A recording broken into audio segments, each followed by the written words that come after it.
નેત્રંગ તાલુકાના મહત્વના આગેવાનો સાથે કોંગ્રેસ સંગઠનને વધુ મજબૂત બનાવવા માટે શેરખાન પઠાણ દ્વારા સંગઠનને વધુ મજબૂત અને સક્રિય બનાવવા માટે એક મહત્વપૂર્ણ સંગઠનલક્ષી મિટિંગ યોજાઈ। આ મિટિંગમાં તાલુકા સ્તરે સંગઠન મજબૂતી, કાર્યકરો વચ્ચે સંકલન, જનસંપર્ક વધારવા તેમજ આવનારા કાર્યક્રમો અને જવાબદારીઓ અંગે વિસ્તૃત અને રચનાત્મક ચર્ચા કરવામાં આવી। તમામ આગેવાનો અને કાર્યકરોએ સંગઠનના હિતમાં એકતા, સમર્પણ અને સક્રિયતા સાથે કામ કરવાની પ્રતિબદ્ધતા વ્યક્ત કરી। વધુ સમાચારો માટે જોતા રહો જનતા કી તાકત ન્યૂઝ।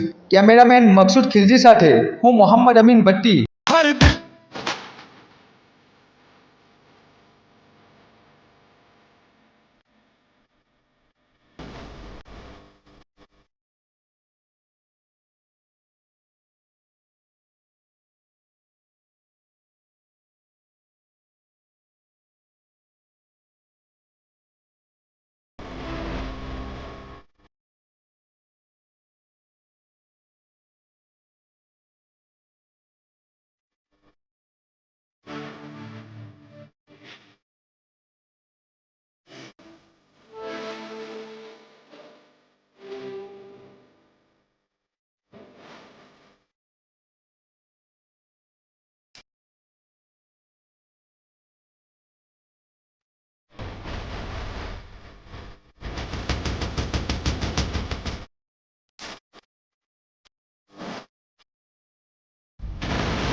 આજે આપણા વિસ્તારમાં નેત્રંગ તાલુકામાં અત્યારે આ 10 થી 15 દિવસમાં આપણે ન્યૂઝ સમાચાર જોતા હશે કે આપણા જીવાનો એક્સિડન્ટ થઈને લગ્નમાં જતા હોય, કદાચ બાઇક ફાસ્ટ ચલાવીને પડી ગયા હોય, એક્સિડન્ટ થતો હોય, કોઈ ઓફ થઈ ગયા હોય, તો અહીંયાથી એ વસ્તુ પણ આપણે નક્કી કરવાની ઘણા બધા યુવાનો છે ત્યારે કે આપણા મા બાપ આપણી પાછળ આપણને કેવી રીતના મોટા કર્યા હશે અને તમે પોતાના દીકરા અને થોડીક બાઇક ચલાવી